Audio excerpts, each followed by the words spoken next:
Indeed, there is no nation that has passed except that there has been a messenger who was sent to that nation.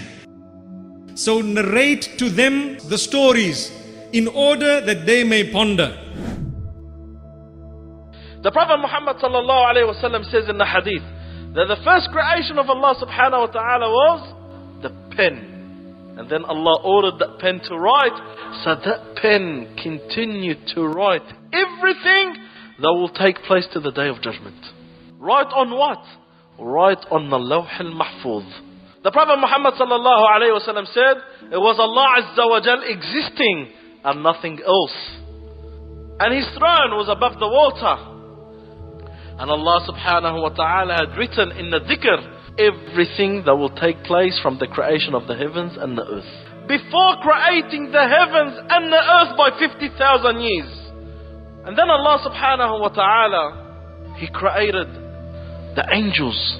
What do? They worship Allah Azza wa Jal. And they never get tired. Then Allah subhanahu wa ta'ala created this universe in 6 days. Before the creation of Adam, there was a different creation than the human beings. As we mentioned, there was the creation of the angels. And then Allah Azza wa Jal created the heavens and the earth. Before creating Adam, Allah created the jinn. Allah subhanahu wa ta'ala created the angels from light. And He created the jinn from flame. He created the jinn and they lived on earth for 2,000 years. The jinn are not the smartest. They are very powerful, but they're very dumb. And the jinn were living on this earth, but they were so corrupt on earth. They killed each other, deceived each other, cheated on each other, took the rights from each other. So Allah subhanahu wa ta'ala sent an army of the angels to fight them. And this army of the angels fought them and pushed them out of the land and made them live on the islands of the sea. The Prophet Muhammad sallallahu alayhi wa sallam says, and they've been living on there till the Day of Judgment. There was a jinn. His name was Iblis. And he had a position among the ranks of the angels. But he wasn't an angel, he was a jinn. He was a righteous servant of God. However, Iblis had something in here that wasn't right. Iblis was going to be tested with his righteousness. He said to them, "O my angels, I am about to create a creation, a being made of clay." Now the angels had known the jinns before what they had done. They shed blood and corrupted on earth. So the angels replied. They said, "O our Lord, are you going to create a creature on earth that will shed blood again and corrupt again when we glorify your name and praise?" They're not questioning, but they're asking to seek knowledge. They're confused. "Oh, our Lord, look, here we are, we're praising you, we're glorifying you. The jinns, look what they did. We don't understand the reason behind creating another creation when they're going to shed blood and corrupt." What are they actually saying? They're afraid. They're saying, in other words, "Oh, our Lord, have we done something to you? Are you displeased with us? Because we're glorifying, here we are." But obviously they didn't understand what's happening. God did not explain it to them because they will not understand until they see. So all He said was this: "I know that which you just do not know." With each other the angels said, "Let Allah create whoever He wants. He would not create someone who is more honorable than us and more knowledgeable than us." Let us spend a few moments how He created Adam alayhi salatu wasalam. The Quran uses several words. One is dust, one is soil, one is clay, and one is the dark clay.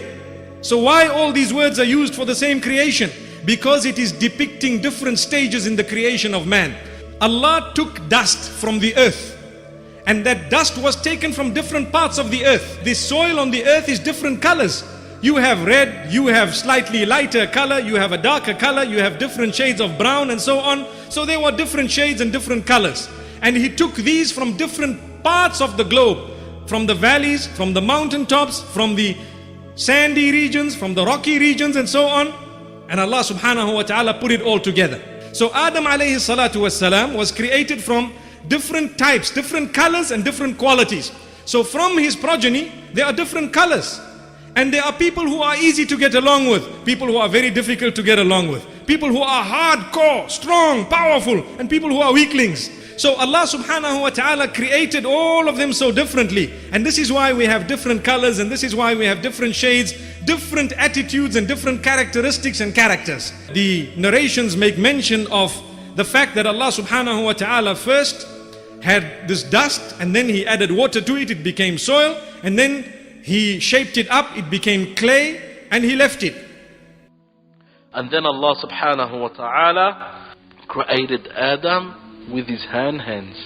Allah subhanahu wa ta'ala created Adam in a figure, empty, and He left him. Now what was the size of Adam alayhi salatu wasalam? So he was either 60 meters or he was either 18 meters. Either way, he was huge. And the hadith says, Allah created Adam upon His image. Now what is meant by this? Allah created him on His image from day one, which means he was already big, he already had size, he already had eyes. That is the meaning of creation, in His image. Adam was created in the image of Adam wholly. In those meters he was already an adult when he was created. Most scholars suggest that he is the most handsomest and beautiful looking human being, even more than Yusuf alayhi salam. Why? Because as Allah said, I created with my hands. When Allah created Adam alayhi salam, Iblis had heard the angels what they had asked. And everybody's talking about it. And Iblis, he's starting to think here, what is so special about this creature which God had created? Curiosity. And at the same time, something began to develop in his heart. A form of jealousy. Why? Here is Iblis among the rank of the angels, wanting to please his Lord. And now something had come up which he had never anticipated, never thought of, and suddenly he feels something strange coming out. He could have controlled it, but he let it consume him. It was the jealousy. So he went to look at this creature and he saw it. It didn't look too impressive to him. It was made of clay, it's dark. It was dark in color because there was no soul in it. It was just clay. He tapped it and he kicked it, and it made a ringing sound, and he was able to flow through it.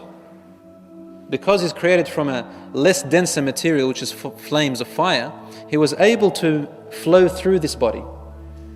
And he found that we were hollow. So he thought, you are a weak creature. As time went, Allah left the body of Adam alayhi salam like that. And every time Iblis looked at it, he felt fear a bit. But at the same time, he's trying to beat his fear and say, I'm better than you. You're not going to be better than me. Do whatever you want. Now the angels, on the other hand, said among each other, look, inshallah, God willing, He's not displeased with us. But no matter what He creates, we know that we are God's favored. But they weren't jealous. They were just fearful. Is God displeased with them? Have they lacked in their duties? That's all. Different to Iblis. Iblis is like jealousy. He's not going to be better than me. I'm going to be better than him. What's so special about him? I will always be God's favorite, and I'm going to do everything about it to be that way. It's like that. The angels we're sure He's not going to be better than us, but if He is, we're not upset so long as He's pleased with us. Like that. Allah left him there until that jealousy developed more and more and more. And now it turned into proudness, arrogance. Allah subhanahu wa ta'ala blew into Adam in a way that suits His glory and majesty, and the soul of Adam entered Adam, and Adam will become a living human being. The soul came in slowly into Adam, started from his head and it came down all the way to his feet. And the brain came alive, then the eyes came alive, and Adam alayhi salatu wasalam suddenly opened his eyes. Granted full knowledge. Allah says in the Quran, we taught Adam alayhi salam the names of everything.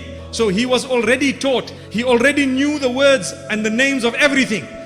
So as his eyes opened, he saw the fruits of Jannah. He already understood what it was.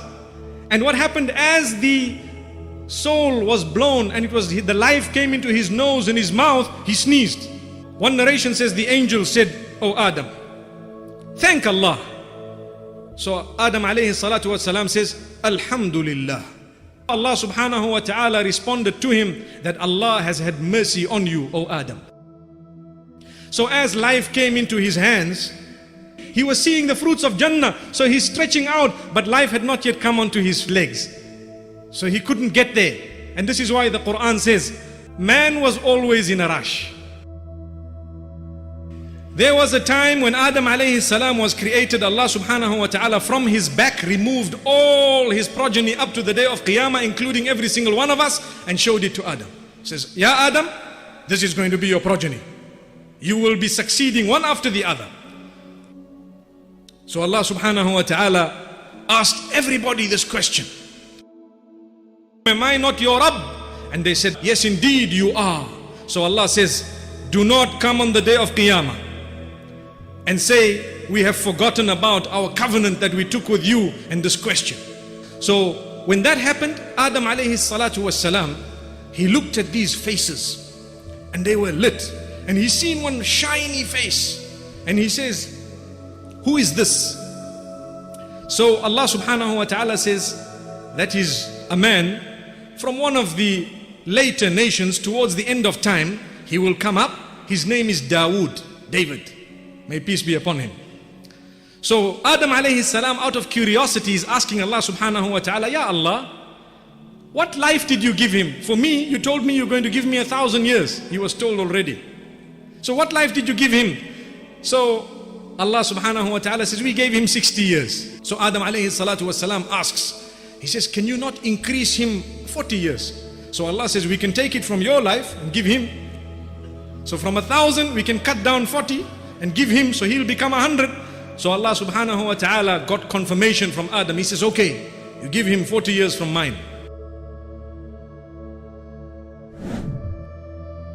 And when your Lord brought Adam alayhi salam before the angels, He said to them, "Prostrate to Adam."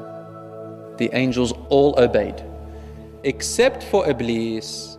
He didn't prostrate. He refused. The reason he refused is because he allowed himself to be proud, arrogant. And that resulted in him becoming among the disbelievers. Allah says, "What prevented you, O Iblis, to prostrate to one who I have created with my own hands?" What did Iblis respond? "I am better than him. You made me out of fire. You made him out of clay. I'm from fire. He's from clay. So Allah subhanahu wa ta'ala told him, "Go down from the heavens." He said, "Keep me alive until the day they are resurrected. Give me time."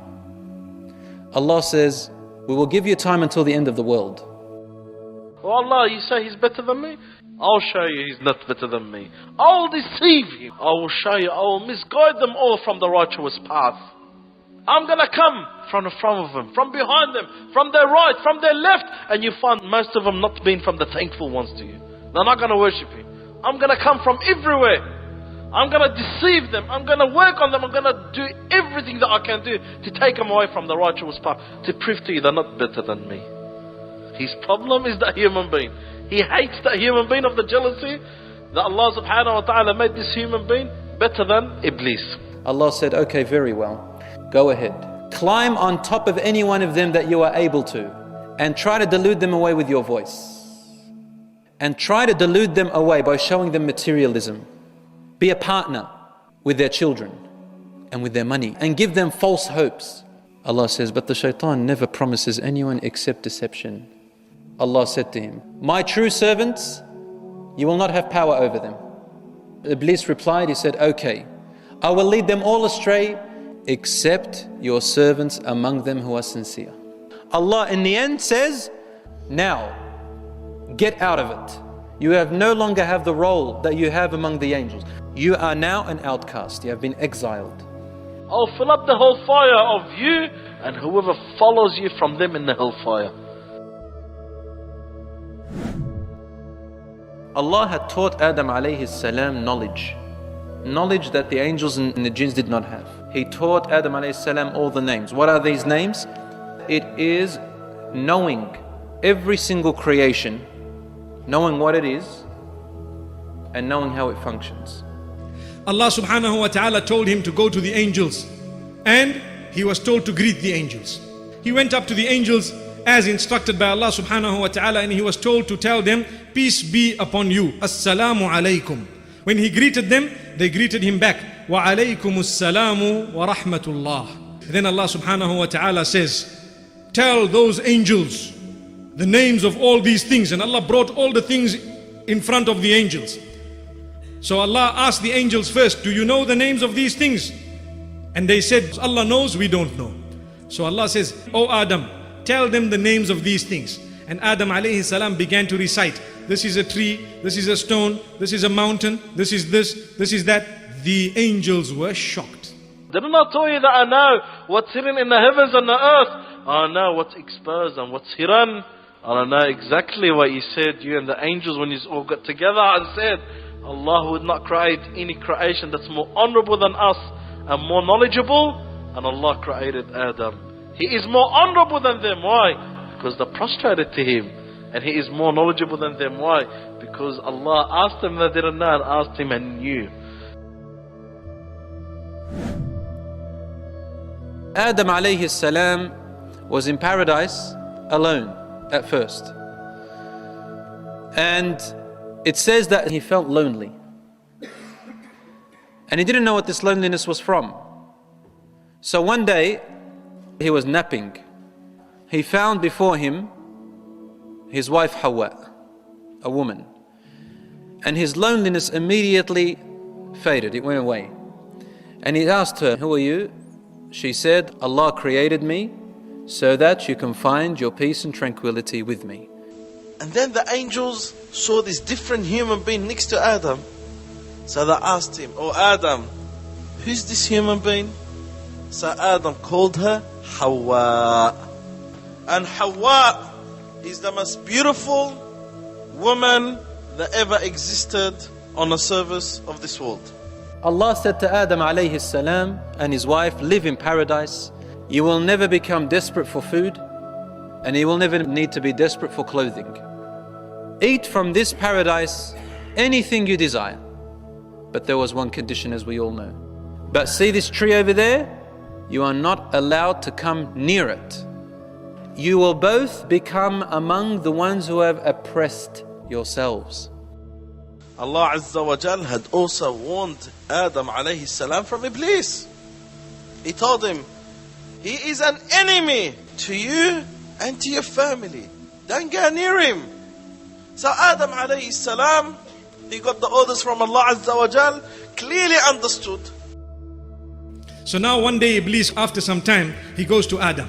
He says, oh Adam, can I show you the tree that if you eat from it, you won't die? You won't die at all. You'll have life forever.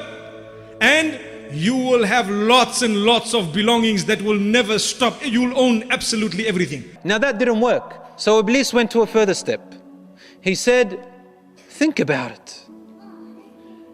God did not forbid you from that tree except that it's going to turn you into angels. That didn't work. Then he told them, God did not forbid you from the tree except that you will live eternally. He started making up all these different possibilities. And again, Iblis will try and attempt again and again and try and deceive Adam to eat from the tree. And then Shaitan said, he made a promise that I'm only a good advisor. I'm just advising you. Until Adam alayhi salam accepted to eat from that tree. He now had forgotten that it was prohibited. Where do we get this from? The Quran says, and we had made a promise with Adam before, but he forgot about it. And we did not find him to be resolute. He did not make a firm intention to sin and to transgress against Allah. He made a mistake. There was actually a concealing. There was a part of their body, which was their aura. It was concealed with light, with nur. When they took from the tree, that nur went away. And so they were naked. And Adam alayhi salam and Hawa had a lot of shyness in them. So what did they do? They started to grab from the leaves of the paradise to cover. Allah subhanahu wa ta'ala called them and said, didn't I forbid you from eating from this tree? And I told you, don't listen to this shaitan. He's an enemy. Allah says, Adam alayhi salam received certain words from Allah. So Allah forgave him after that. What were these words?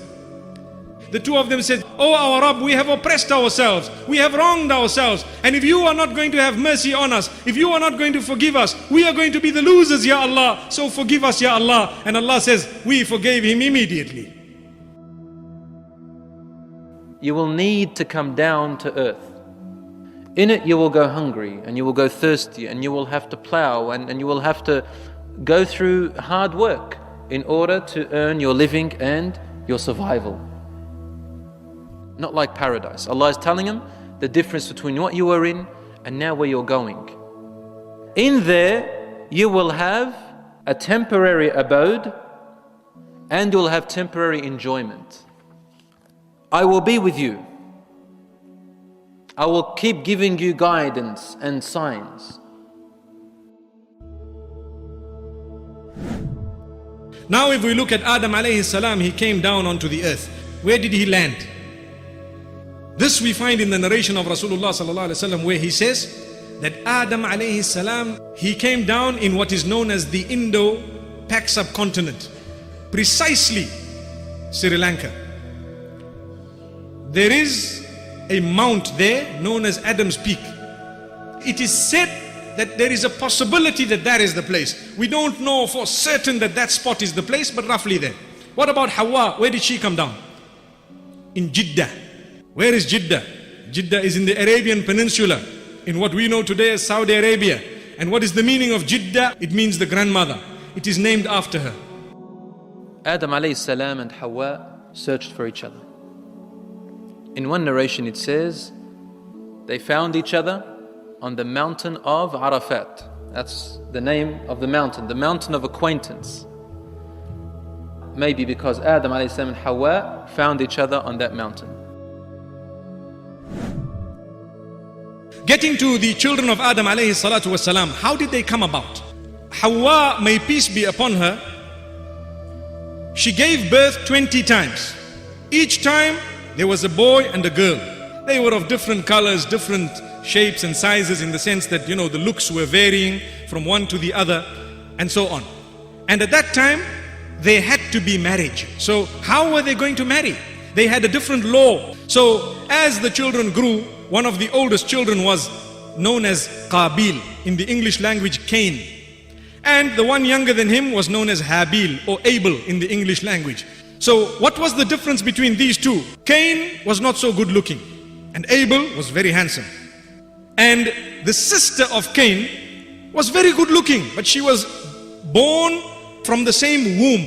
So those two were what we call womb brothers and sisters. And when it came to Abel, he was very good looking, but his sister was not as good looking. So Adam alayhi salam says, you will marry the sister of this one, and this one will marry your sister.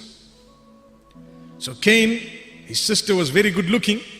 He looked at this girl he's supposed to marry, and he says, she's not that good looking. Cain says, I don't want my sister to go to him, and I don't want to have his sister. I'd rather have my own sister, he's saying. Astaghfirullah. Habil tried to advise him, my brother, fear Allah subhanahu wa ta'ala, for this is his decree. Now Adam alayhi salam knew about this, so he brought them together and he said to them, why don't you both go and offer an offering to Allah subhanahu wa ta'ala and see which one will be accepted. In those days, if you donated something or made an offering for the cause of Allah subhanahu wa ta'ala, then they would see something like fire come down and it will take the offering. It's a sign of acceptance, that I have accepted your piety. Habil, he was a shepherd. He had sheep. And Qabil was a farmer, he grew wheat and crops. Habil went and got his finest, fattest, best sheep, and he gave it as an offering. Qabil went and got his worst bits of wheat that he had. And so Allah accepted the fine one and rejected the ugly one. The piety is what he was after. So because of that he said, I'm going to kill you. Allahu Akbar. Qabil began to develop this. And Habil kept on advising him, my brother, Allah accepts only from those who are pious. Meaning, my brother, if you are pious, Allah will accept it from you. It seems that I have given it impiety.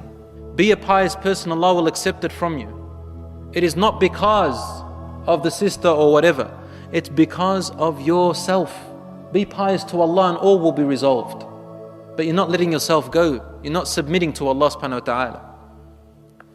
He's given him an advice. But the truth hurt his brother. It only made the jealousy grow. Qabil wanted to kill his brother. What did his brother Habil say? He said, "Yet, O brother, if you stretch out your hand against me to kill me, I shall not stretch out my hand to kill you.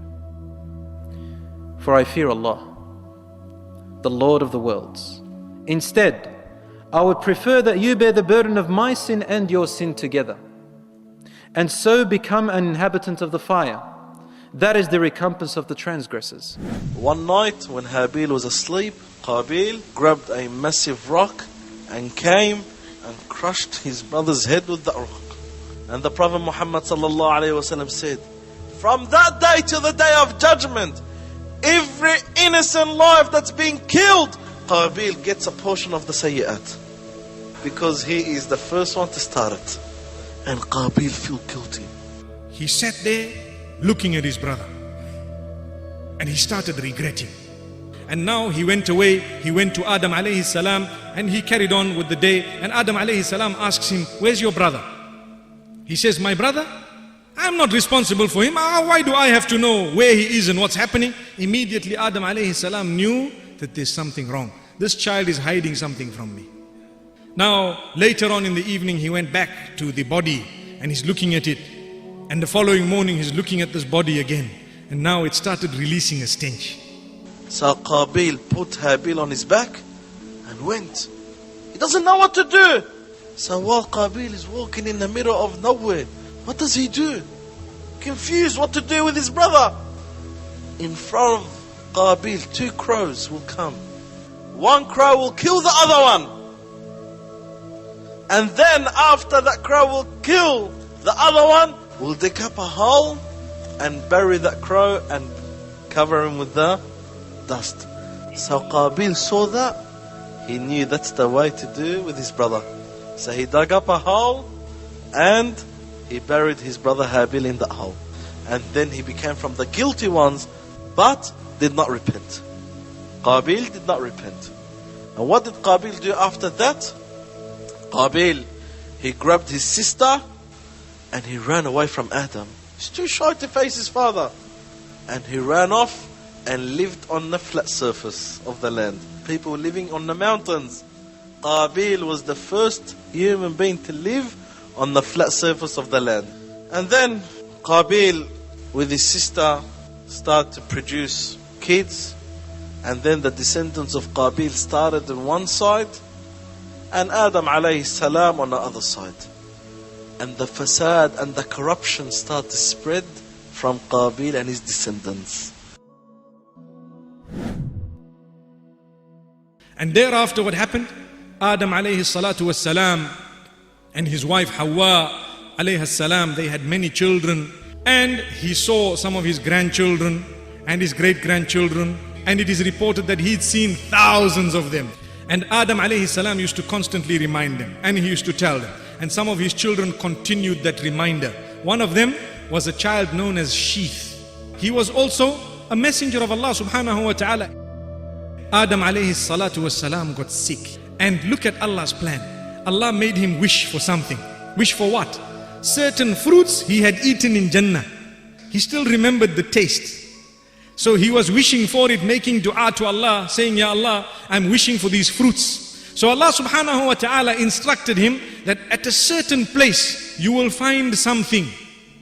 Not that you will find the fruits, but at a certain place you will find something. He was not healthy enough to go there, so he decided to send some of his children. He says, "Go to that place and you will find something for me there."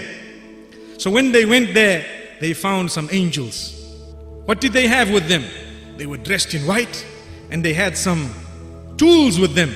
there was a pick and a shovel and tools to dig. Now these tools were new to the children of Adam alayhi salatu wasalam. These angels told the children of Adam, we are angels and we want you to go back to your father.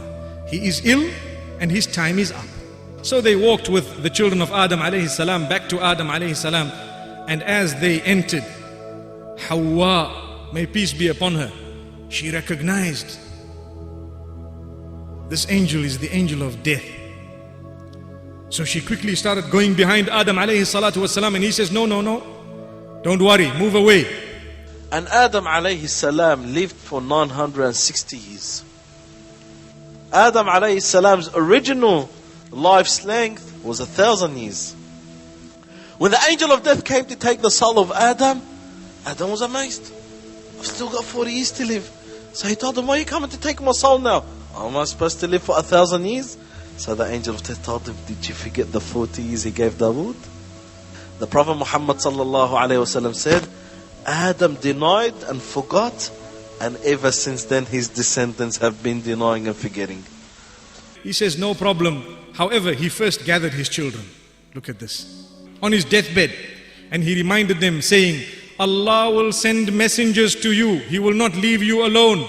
These messengers will come. Different languages, different names, different dialects. But their message will all be one, calling you to worship one Allah, the one who made you, and to stay away from the devil. And to be careful that the biggest crime anyone can commit is to associate a partner with the Creator. And after he reminded his children, the angels took his soul away and he passed away. When he went, what happened? The angels had come with the tools and they dug a proper grave and they washed the body of Adam alayhi salam with water.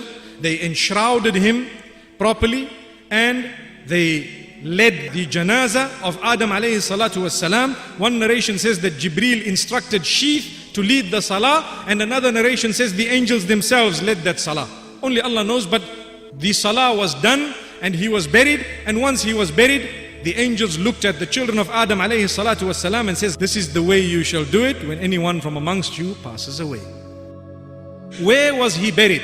Some narrations say he was buried fil Hind, close to where he had descended. Whereas other narrations say that he was buried in Mecca by the mount known as Jabalu Abi Qubais. Just outside where the Haram is now, he was buried somewhere there. And then after the death of Adam, it was his son Shaith, which took over the leadership of his father, and he was the second prophet of Allah subhanahu wa ta'ala.